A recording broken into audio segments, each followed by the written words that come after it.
কৃষক কৃষি তার উন্নয়ন সব নিয়ে আমাদের এই আয়োজন। বাংলার কৃষি, বাংলার কৃষি, বাংলার কৃষি। ফলবে ফসল, ভরবে গোলা, আরো বেশি বেশি। বাংলার কৃষি, বাংলার কৃষি, বাংলার কৃষি, বাংলার কৃষি, বাংলার কৃষি। সবাইকে শুভেচ্ছা জানিয়ে শুরু করছি বাংলাদেশ টেলিভিশনের প্রতিদিনের অনুষ্ঠান বাংলার কৃষি। কৃষি বিষয়ক নানা রকম তথ্য, প্রযুক্তি ও পরামর্শ নিয়ে আমরা সাজিয়েছি আমাদের এই অনুষ্ঠান বাংলার কৃষি। কৃষক ভাইরা, আমাদের আজকের আয়োজনে আপনাদের জন্য থাকছে পেঁপে চাষের ওপর একটি মাঠ প্রতিবেদন, সেই সঙ্গে থাকছে কৃষি বিষয়ক নানা রকম তথ্য ও পরামর্শ। এছাড়াও থাকছে প্রাণী সম্পদ এবং মৎস্য বিষয়ক প্রতিবেদন। শুরুতেই দেখে নেব আজকের মাঠ প্রতিবেদন।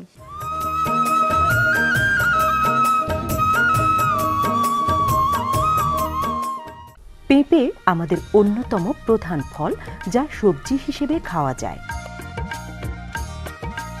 দেশের সব অঞ্চলে পেঁপের আবাদ হয়ে থাকে।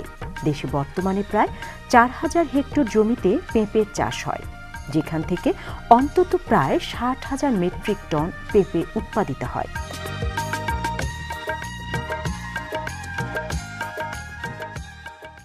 বাংলাদেশ কৃষি গবেষণা ইনস্টিটিউট শাহী পেঁপে নামে একটি পেঁপের উন্নত জাত আবিষ্কার করেছে।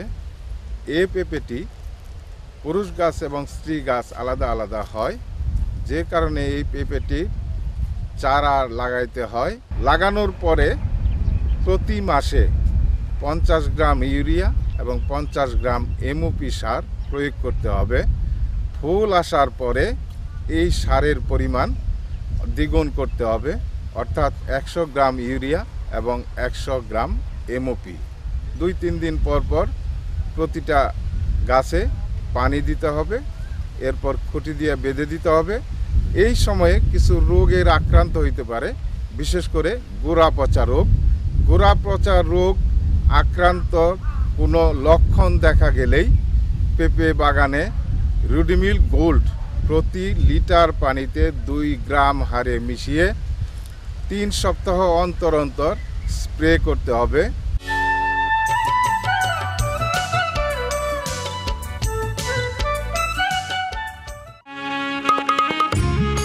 সাধারণত ভেজাল সার নিয়ে কৃষক ভাইয়েরা সব সময় শঙ্কিত থাকেন,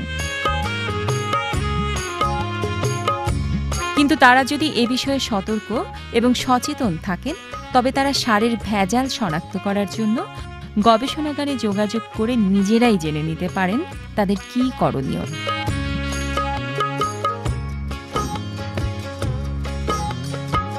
এছাড়াও এ বিষয়ে সংশ্লিষ্ট ব্যক্তি এবং কৃষক ভাইয়েরা কীভাবে উপকার পেতে পারেন সে সম্পর্কে জানাচ্ছেন বাংলাদেশ কৃষি বিশ্ববিদ্যালয় ময়মনসিংহ কৃষি রসায়ন বিভাগের প্রফেসর ডক্টর মোহাম্মদ ওয়াহিদুজ্জামান। সারের মেইনলি আমরা বেশি ব্যবহার করি ইউরিয়া সার।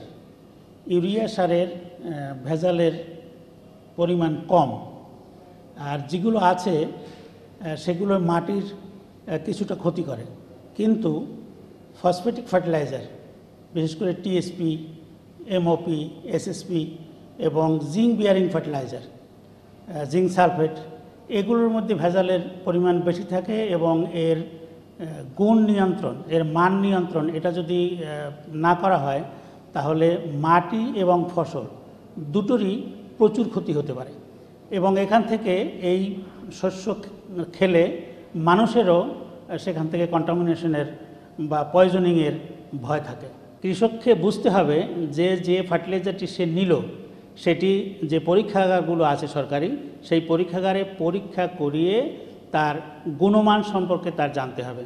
তা না হলে তার সারের মধ্যে হেভি মেটাল, যেগুলো আমাদের মাটিকে পয়জন করতেছে, দূষিত করতেছে, আলটিমেটলি আমরা এবং যারা এই ফসল খায়, গরু বাছুর পর্যন্ত, তারাও হেভি মেটালে কন্টামিনেটেড হয়ে যাবে। কৃষককে সার অবশ্যই ব্যবহার করতে হবে সুষম মাত্রায়, কিন্তু এই বিশেষ করে টিএসপি এবং জিঙ্ক বিয়ারিং ফার্টিলাইজার এবং অন্যান্য মাইক্রোনিউট্রিয়েন্ট বিয়ারিং ফার্টিলাইজার, এগুলোর গুণমান সম্পর্কে তাদেরকে অবশ্যই সচেতন এবং সতর্ক হতে হবে এবং এর পরীক্ষাগারে পরীক্ষা করানো ছাড়া এর কোনো বিকল্প নাই এবং এর সঙ্গে সংশ্লিষ্ট যারা কৃষি অধিদপ্তরের কর্মকর্তা আছেন তারাও এদেরকে সহায়তা করবেন।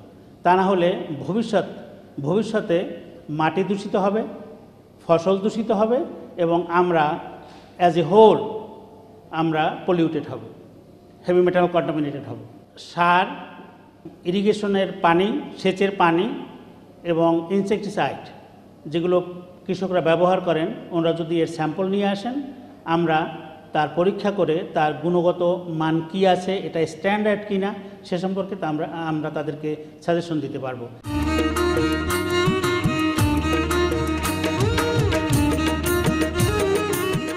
মৃত্তিকা সম্পদ উন্নয়ন ইনস্টিটিউট SRDI ভূমি ও মাটির গুণাগুণ, বৈশিষ্ট্য, সমস্যা ও সম্ভাবনা চিহ্নিত করে মাটির শ্রেণীবিন্যাস এবং এ সমস্ত উপাত্ত সম্বলিত মানচিত্র প্রণয়ন ও সরবরাহ SRDI এর প্রধান কাজ। SRDI ডিজিটাল পদ্ধতিতে পরীক্ষামূলকভাবে 100টি উপজেলায় মাটির উর্বরতা অনুযায়ী সুষম সার সুপারিশের লক্ষ্যে অনলাইন সার সুপারিশ কার্যক্রম চালু করেছে। www.srdi.gov.bd অথবা সরাসরি www.frs.gov.bd তে যদি আমরা ক্লিক করলে আমরা এরকম একটা পেজ আমরা দেখতে পাবো। এখানে দেখেন এই অনলাইন ফার্টিলাইজার রিকমেন্ডেশনের পেজটা চলে আসছে। এখন এখানে জেলা বলা আছে, আমার কিছুই কিন্তু লিখতে হবে না। একজন কৃষক বা যিনি ইয়েটা ব্যবহার করবেন, ইউনিয়ন তথ্য সেবা কেন্দ্রতে যদি যান, উনি শুধু বলবেন ওরা কোন জেলা। যেমন এখানে দেশের প্রত্যেকটা 64টা জেলার নামে ড্রপডাউন মেনুতে দেওয়া আছে। আমরা ধরলাম একটা জেলার নাম চাঁদপুর ধরলাম। এখন চাঁদপুর আমাদের প্রত্যেকটা ইয়ে দিয়ে একটু সময় আমাদের অপেক্ষা করতে হবে।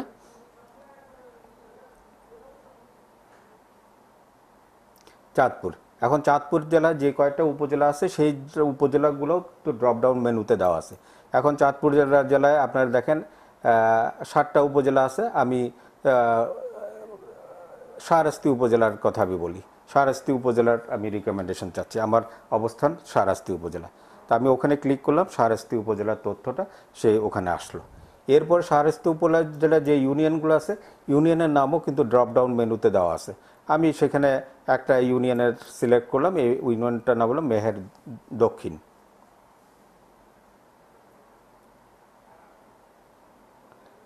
তারপরে এখানে আমি বললাম ফসলের ক্যাটাগরি কি, আমি কি আঁশ জাতীয় ফসল করব না শস্য জাতীয়। আমি ধরলাম শস্য জাতীয় ফসল আমি করব। এখন শস্য জাতীয় ফসলের পরে আমি আবার এখানে যখন ক্লিক করব, আবার কিন্তু শস্য জাতীয় ফসলের সবগুলা ড্রপ ডাউন মেনুতে চলে আসবে। এখন যদি আমি গম করতে চাই, গমের সেচ সহ জাতগুলো যদি করতে পারে, এগুলা কাঞ্চন, গৌরব, প্রতিভা, সৌরভ, অগ্রণী, শতাব্দী, এখানে ক্লিক করলে চলে আসবে। আমরা এখন করি বিআর 29-এর কথা আমরা ধরি, বা বোরো ধান বৃধান 29-এর জন্য আমরা যদি রিকমেন্ডেশন চাই, আমি ওখানে ক্লিক করব।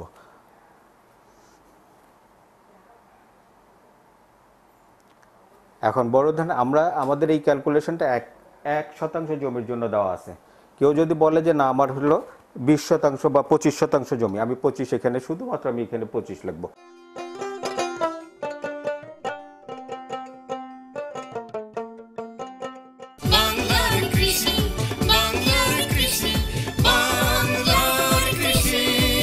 প্রিয় দর্শক, আপনারা দেখছেন বাংলাদেশ টেলিভিশনের প্রতিদিনের আয়োজন বাংলার কৃষি।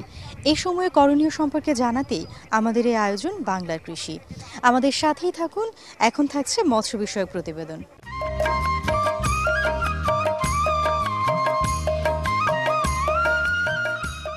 মৎস্য অভয়াশ্রম বলতে সাধারণত মৎস্য সংরক্ষণের ক্ষেত্রকে বোঝায়। মৎস্য অভয়াশ্রম প্রজননক্ষম মাছ রক্ষা পাবে এবং ছোট পোনা বড় হওয়ার সুযোগ পাবে, অর্থাৎ অভয়াশ্রম হল মাছের নিরাপদ আবাসস্থল। এই নিরাপদ আবাসস্থল বাঁশের বেষ্টনী, গাছের ডালপালা এবং কংক্রিটের পাইপ, হ্যাক্সোপড ইত্যাদি দ্বারা এমনভাবে নির্মাণ করা হয় যাতে মানুষ বা কোনো নৌযান প্রবেশ করতে না পারে, ফলে মাছ নির্বিঘ্নে অবস্থান করতে পারবে। এখানে মাছের পরবর্তী বংশবৃদ্ধি ও বিস্তার নির্বিঘ্নে করতে সকলেই মাছ ধরা থেকে বিরত থাকবে। অর্থাৎ মৎস্য অভয়াশ্রম হল মাছের বংশবৃদ্ধি ও নিরাপদ আশ্রয়ের জন্য একটি সংরক্ষিত আবাসস্থল যেখানে মাছ ধরা সম্পূর্ণ নিষিদ্ধ। রুই, কাতল, বাটা, মিরকা, আপনার গ্লাস কাপ আছে, তারপরে আপনার মনে হয় সরপুটি আছে, বহু আইটেমের মাছ করছিলাম। আমি দীর্ঘ নিম্নে 20-22টি ট্রেনিং দিছি, অফিসে ট্রেনিং দিছি, নিমগাছি ট্রেনিং দিছি। তা আমি আজ 10-12 বছর হলে আমার এই পেশায় এই মাছ। মৎস্য অধিদপ্তর লোকজন আমাদের সাথে যোগাযোগ করে এবং তারা মাঝে মধ্যে আসে। তারা আমাদের বিভিন্ন পরামর্শ দেয়, তারপরে কিছু সহযোগিতা থাকলে মাছ দেয়, ট্রেনিং এর ব্যবস্থা আছে মাঝে মধ্যে, এগুলো করে। অভয়াশ্রম প্রতিষ্ঠার ফলে যেসব সুবিধা পাওয়া যায় তা হলো জলজ পরিবেশের জীববৈচিত্র্য সংরক্ষণ। অভয়াশ্রম প্রতিষ্ঠার ফলে মাছ এবং অন্যান্য প্রাণী উদ্ভিদের জন্য স্থায়ী বা অস্থায়ীভাবে সংরক্ষিত থাকার সুযোগ সৃষ্টি হয়। প্রজননক্ষম মাছকে রক্ষার মাধ্যমে মাছের বংশবৃদ্ধি ও মজুদ বৃদ্ধিকরণ। অভয়াশ্রমে মাছ উন্মুক্ত স্থানে বেরিয়ে আসে এবং ডিম ছাড়ে, ডিম ফুটে। এতে মাছের বংশবৃদ্ধি তথা সার্বিকভাবে মাছের মজুদ বৃদ্ধি পায়। সংকটময় সময়ে মাছের আশ্রয়স্থল হিসেবে ভূমিকা। নদী, বিল ও প্লাবনভূমিতে যখন অনবরত বিভিন্ন প্রকার জাল ও সরঞ্জাম দিয়ে মাছ আহরণ করা হয়, তখন অভয়াশ্রমই একমাত্র স্থান যেখানে প্রজননক্ষম মাছ নিরাপদ আশ্রয় গ্রহণ করে থাকে। বিলুপ্তপ্রায় মৎস্য প্রজাতি সংরক্ষণ। ইতিমধ্যেই বেশ কিছু মৎস্য প্রজাতি বিলুপ্ত হয়েছে এবং আরও অনেক প্রজাতি ঝুঁকির মধ্যে রয়েছে। অভয়াশ্রম প্রতিষ্ঠার ফলে এসব প্রজাতি বিলুপ্তির হাত থেকে রক্ষা পায়। বিলুপ্তপ্রায় মাছের খাদ্য উৎপাদনে সহায়তাকরণ। অভয়াশ্রম প্রতিষ্ঠার ফলে সেখানে বিভিন্ন প্রকার পেরিফাইটন, বিভিন্ন প্রকার শামুক, ঝিনুক, কীটপতঙ্গের লার্ভা ইত্যাদি এবং জলজ উদ্ভিদ মাছের খাদ্য হিসেবে জন্মায়। খাদ্যের নিরাপত্তা বিধানে অভয়াশ্রমের মাছ আশেপাশের এলাকায় ছড়িয়ে মোট উৎপাদন বৃদ্ধি করে এবং খাদ্য নিরাপত্তা নিশ্চিতকরণে সহায়তা করে। কোনো জলাশয়কে সম্পূর্ণভাবে বা আংশিকভাবে অভয়াশ্রম হিসেবে ঘোষণা বা জলাশয়ের কোনো অংশে অভয়াশ্রম স্থাপন করা যত সহজ, তার চেয়ে কঠিন হল রক্ষণাবেক্ষণ এবং এর ব্যবস্থাপনা। তাই অভয়াশ্রম প্রতিষ্ঠার উদ্দেশ্য ও লক্ষ্য ব্যবস্থাপনা অত্যন্ত গুরুত্বপূর্ণ। এ যাবৎ এই প্রকল্পের মাধ্যমে 1045টি স্কিম আমরা বা পুকুর খনন করেছি।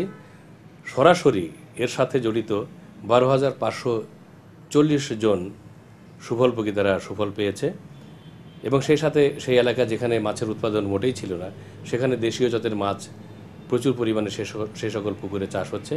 তাদেরকে শুধু আমরা যে পুকুর কেটে দিচ্ছি তাই নয়, এই সমস্ত পুকুরের সাথে যারা জড়িত, যে সকল সুফলভোগীরা জড়িত, তাদেরকে আমরা প্রশিক্ষণও দিচ্ছি।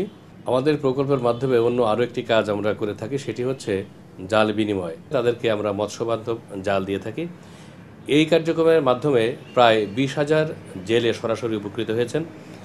আশা করছি আমাদের 2016 সালের জুন পর্যন্ত এই প্রকল্পটি বাস্তবায়ন হবে। তার মাধ্যমে আমরা জেলেদের এবং সেই সাথে যারা ক্ষুদ্র এবং প্রান্তিক মৎস্য চাষী, যারা অর্থের অভাবে তাদের পুকুর খনন বা পুনঃখনন করতে পারেন না, তাদের পুকুর খনন এবং জেলেদেরকে তাদের পুনর্বাসনের অংশ হিসেবে তাদের মধ্যে জাল বিতরণ করে আমরা এই সমস্ত পশ্চাৎপদ এলাকা, অর্থাৎ অর্থনৈতিকভাবে পশ্চাৎপদ এলাকার জনগণের দারিদ্র্য অনেকাংশে আমরা দূর করতে সক্ষম হবে বলে আমরা আশা করছি। মাছ বিলে খালে আবাসস্থল খুঁজে পাবে এবং মৎস্যজীবীগণ কর্মহীন হবেন না। বিলে মাছ ধরে জীবিকা নির্বাহ করতে পারবেন তারা। দারিদ্র্য পীড়িত অর্থনৈতিকভাবে পশ্চাৎপদ এলাকায় অনেক পুকুর বরফিট ভরাট হয়ে গেছে, ফলে মাছ চাষ করা সম্ভব হয় না। এর মধ্যে কিছু পুকুরে মাছ চাষ করা হলেও অল্প সময় মাত্র পানি থাকে সেখানে। এ সমস্ত পুকুর উন্নয়ন করে মাছ চাষের উপযোগী করার জন্যে পুকুর, বরফিট, অন্যান্য বদ্ধ জলাশয় খনন, পুনঃখনন করে পার্শ্ববর্তী দরিদ্র জনগোষ্ঠীকে বরাদ্দপূর্বক মাছ চাষে নিয়োজিত করার জন্য এ কার্যক্রম প্রকল্পে রাখা হয়েছে। প্রকল্পের কার্যক্রমকে নিজের কাজ হিসেবে গ্রহণ করবে এবং প্রকল্পে কার্যকাল শেষে স্থানীয় মৎস্য বিভাগের সহায়তায় সিবিও সংগঠন প্রকল্প কার্যক্রমগুলো সচল রাখবে। দেখছিলেন মৎস্য বিষয়ক প্রতিবেদন। এরই সাথে শেষ করব আমাদের আজকের বাংলা কৃষি। বাংলা কৃষি সম্পর্কিত আপনাদের যে কোনো মতামত জানাতে আমাদেরকে চিঠি লিখতে পারেন। চিঠি লিখবার ঠিকানা প্রযোজক বাংলা কৃষি, কক্ষ নম্বর 215, বাংলাদেশ টেলিভিশন ভবন, রামপুরা, ঢাকা। আমাদেরকে ইমেল করতে পারেন banglarkrishi@ais.gov.bd-তে। ফেসবুকে লগ ইন করতে পারেন বাংলা কৃষি। আপনারা চাইলে ইউটিউবের মাধ্যমে আমাদের বাংলা কৃষি অনুষ্ঠানটি দেখতে পারেন। আজ এ পর্যন্তই। কৃষক ভাইয়েরা সবাই ভালো থাকুন, সুস্থ থাকুন। আল্লাহ হাফেজ। কৃষক, কৃষি তার উন্নয়ন, সব নিয়ে আমাদের এই আয়োজন। বাংলার কৃষি, বাংলার কৃষি, বাংলার কৃষি। ফলবে ফসল